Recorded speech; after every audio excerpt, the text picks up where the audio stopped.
Good day, my name's Todd Stanley. I'm the man who takes people out into the field and has them either live interact with or eyewitness a Sasquatch. Thanks for tuning in to my Throwback Thursday. This Throwback Thursday is throwback for me. This is part three of my mini doc that I toured across Western Canada back in, 2007, I think it was, a long time ago. And we had enormous success. In this section of it, I go into video three a lot. It's been recently discovered that the Sasquatch in video three is approximately 9'6" tall.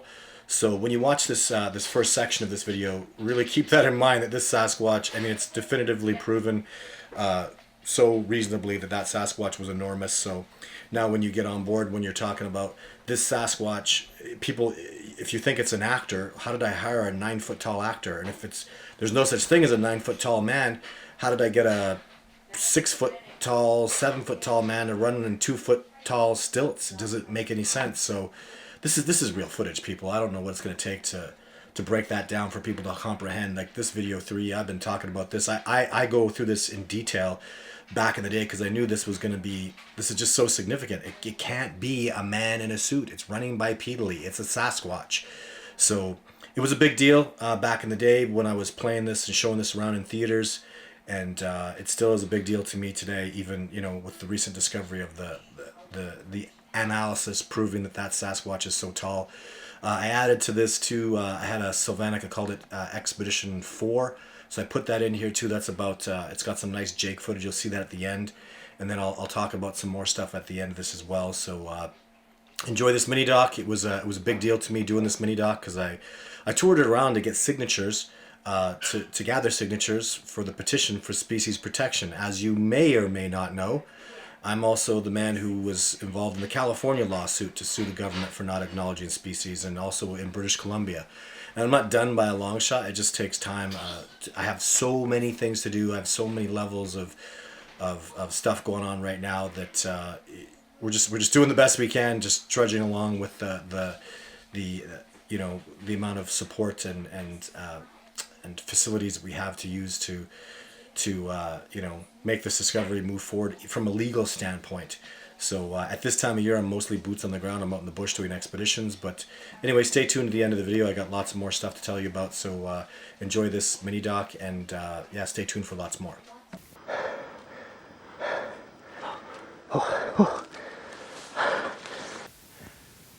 Okay, so this is the second part of where we saw the animal come out through these woods. I'm not even going to try to go through there. It's just dense bush. And what's ironic about this is we chose this spot because there was a clearing there, and we assumed the animal would have to go crash into the river, in which case we would have been right on top of him.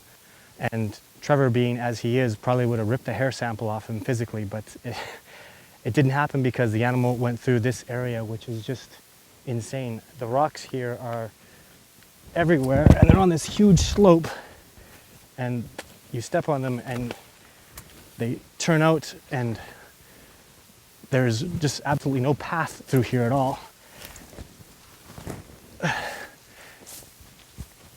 And it's slippery, and there's just no way around all this stuff.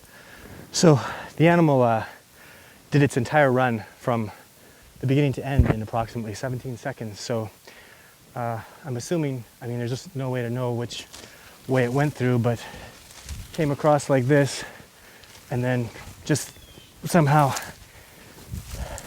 managed to move through here. This is kind of, again, a relative shot. I'll try to get into an open area where you can see my size, comparatively speaking, to the animal. And then just went through this probably a little easier area. And then here it's just a wall of trees. It didn't seem to hit any trees. There was no movement in the trees. It just moved through them smoothly.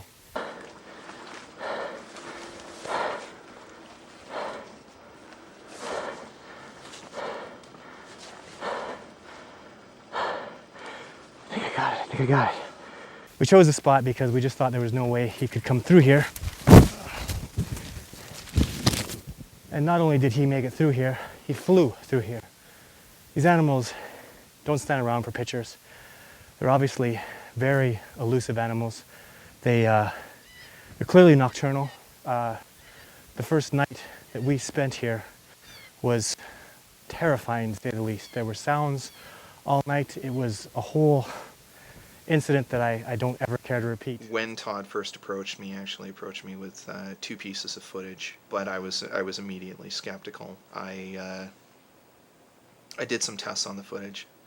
The footage was as raw as you can get. It was shot on mini DV, but there was no video augmentation, there was no audio augmentation. It was the original footage, unaltered, uncopied. But I still remain skeptical about the subject matter. I see anything. See him above there, by the trees. I got it. Oh.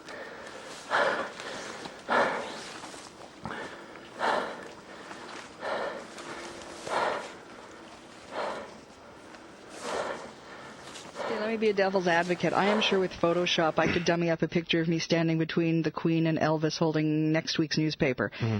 How can we know that this is real footage? Oh, it's raw. There's no arguing that. I mean, I'll show that to anybody. I've already had it analyzed by skeptics. And you can't, when it comes to people that know about film, you're not going to fool them. They're going to say this is garbage and that's been video augmented. And video 2 could possibly be a man in a suit because, you know, there's no extenuating thing happening. It's not doing some amazing athletic feat. Video 3 cannot be a man in a suit, though.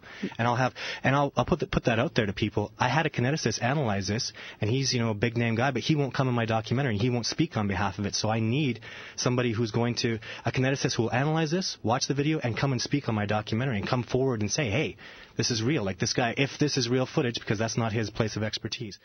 When you watch any Bigfoot video, like the Patterson one, it could have been a man in a suit, right? And that's what Dylan's saying. This is all just garbage. This is a man in a suit. A kineticist who's an expert on motion, bipedal motion to do with humans, analyzed it and said the fastest man in the world couldn't have done that in 24 seconds, and that species just did it bipedally, like only humans could, in 17 seconds, faster than the fastest man in the world. And that's not even the conclusive evidence that I need. And it's not even Bigfoot, it's Gigantopithecus. It's a real species classified scientifically that was thought to have become extinct. Okay. Gigantopithecus? Gigantopithecus. I like that. Yeah, me too. What does, let's get some of the physical things out of the way first. What does Bigfoot look like? Like the drawings? Like Chewbacca? No, like it's scientifically classified. Gigantopithecus was about 10 feet tall, 1,100 pounds, largest primate that ever walked on the face of the earth. So they have fossil evidence of it, but people say, why haven't they found bones? Well, you know what? Science knows this species existed for the last 6 million years. They've never found anything other than teeth and a lower jawbone. So whatever they've been doing, or whatever the reason is that we haven't found bones, it's been transpiring for 6 million years. It's as simple as if you believe pandas are real and pandas survived, Gigantopithecus was far more likely to have survived than pandas. Any scientist will tell you that. They had a more diverse diet, they were stronger, faster, they may have very well eaten pandas, they have evidence to that fact, and yet pandas survived. Why didn't this primate species survive? So, and the answer is, I believe they did. Our research strongly suggests this species is a direct descendant of Gigantopithecus. We have a tremendous amount of evidence that substantiates this claim. Giganto was the largest primate that ever walked the earth, weighing over 1,100 pounds and heights in excess of 10 feet. Known to have existed just over 100,000 years ago, our work is substantiated by the work conducted on the most recent fossil evidence of Gigantopithecus, a domicile discovered in China in 1964. Other evidence suggests that there was enormous competition between males. Likely a dominant Gigantopithecus male would have been an overwhelming adversary for any other species, including modern Homo sapiens. For hundreds of years, people have claimed to have had confrontations of all kinds with this species.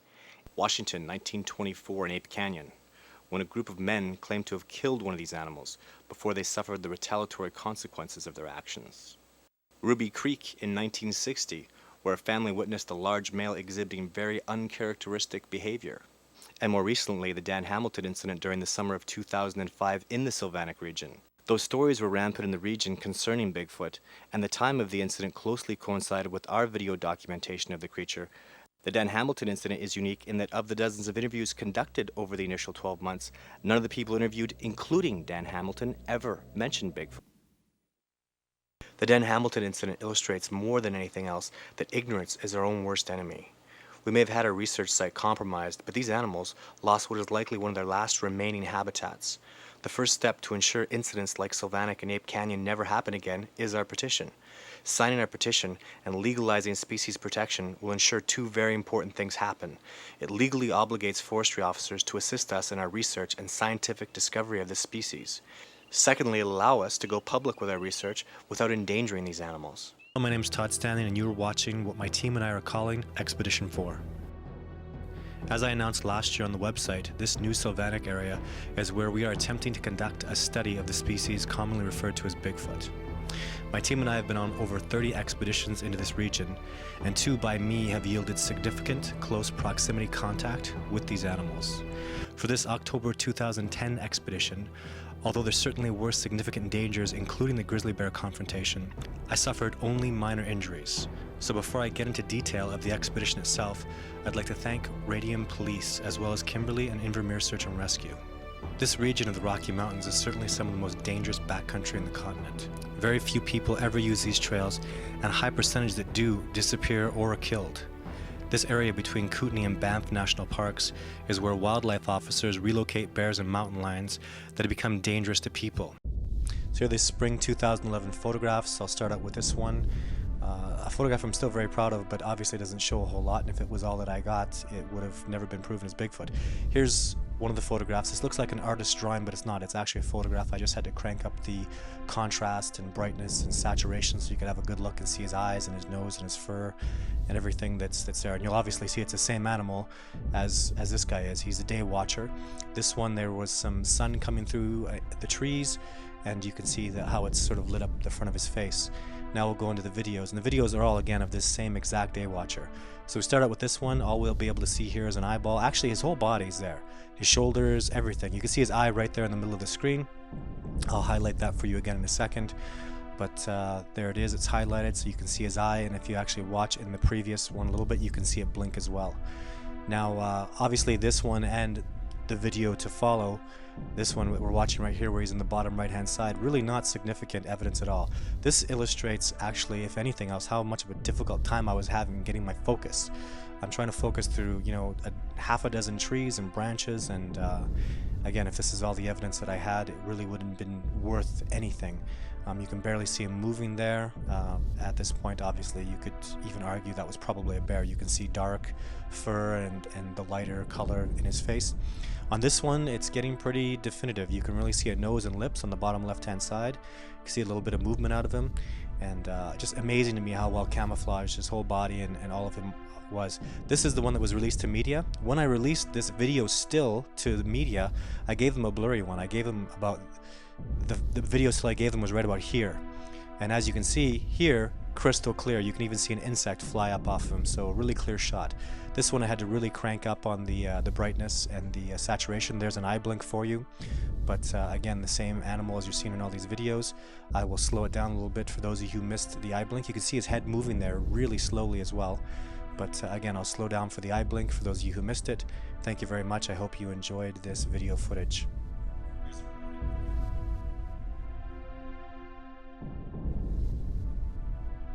Here's a warning for anyone that would seek to harm or kill these animals. Stay out of this region. We protect our own research site, and anyone caught carrying illegal firearms, especially in Banff and Kootenay National Parks, will be prosecuted to the fullest extent of the law. And I promise you, if you choose to take on this species, we are the least of your worries.